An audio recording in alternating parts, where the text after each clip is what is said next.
अपनी बुद्धि को ठीक करना है तो बुद्धि की शुद्धि तो से घाट पर पनिहारनी माताएं पानी निकालती हैं तो पत्थर की जो पाट पड़ी रहती उस पे रस्सा डालती हैं। पत्थर बहुत कठोर होता है, पत्थर में निशान बनाना बहुत कठिन होता, लेकिन बार बार कोमल सी रस्सी को, रज्जू को बार बार जब निकाला जाता तो पत्थर पर भी निशान पड़ जाते। जब बार बार रस्सी से पानी निकालने पर कठोर पत्थर में निशान पड़ सकते हैं तो बार बार भगवत सिमरन करने से, बार बार भगवान की कथा सुनने से तुम्हारे दिल पर भी तो निशान पड़ सकता है भक्ति का। हमसे लोग पूछते कि 21 बार ही क्यों बुलाते, आपके पास तो शक्ति है, एक ही बार में शक्ति भेज के काम कर दो।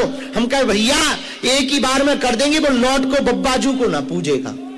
कितने लोगों के काम सफल हो गए, वो लौट के नहीं आए, उन पे जब मुसीबत आई तभी आए। 21 बार इसलिए बुलाते हैं कि कम से कम इनको प्रेम तो हनुमान जी से हो जाए, ताकि इस दरबार के बाद में इनको कहीं भटकने की जरूरत ना पड़े, हनुमान जी के अलावा इन्हें कहीं यत्र तत्र जाने की जरूरत ना पड़े। तो रसरी आवत जायते सिल पर परत निशान, करत करत अभ्यास के जड़ मति होत सुजान। बार बार रस्सी डालने से जब पत्थर पर निशान पड़ सकते हैं तो बार बार भगवान की कथा सुनने से, बालाजी के दर्शन करने से तुम्हारे दिल में भी बालाजी की भक्ति प्रकट हो सकती है। पत्थर से ज्यादा कठोर तो तुम्हारा मन है नहीं, पत्थर से ज्यादा कठोर तो तुम्हारा दिल है नहीं। तो भैया एक बात हम बहुत विनम्रता पूर्वक सबको कहना चाह रहे, तुम्हारे मन में, तुम्हारे चित्त में बालाजी चिपक जाएंगे ना, हम बहुत दावे के साथ कह सकते हैं तुम्हें कहीं भटकना नहीं पड़ेगा, भटकना नहीं पड़ेगा।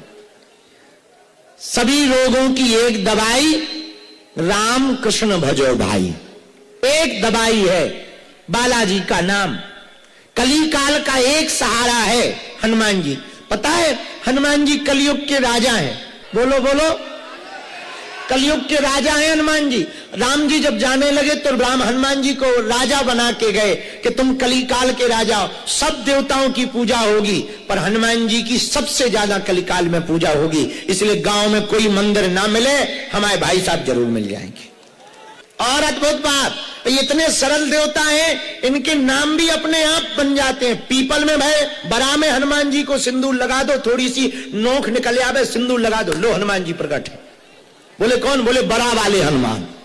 और किसी पत्थर में थोड़ा मुख दिखाई पड़े, सिंदूर लगा दो, लो हनुमान जी प्रकट हो गए। बोले कौन? बोले पठा वाले हनुमान। सबसे सरल, इसलिए क्योंकि ये कलयुग के कौन है? राजा हैं। तो कलयुग के राजा हनुमान जी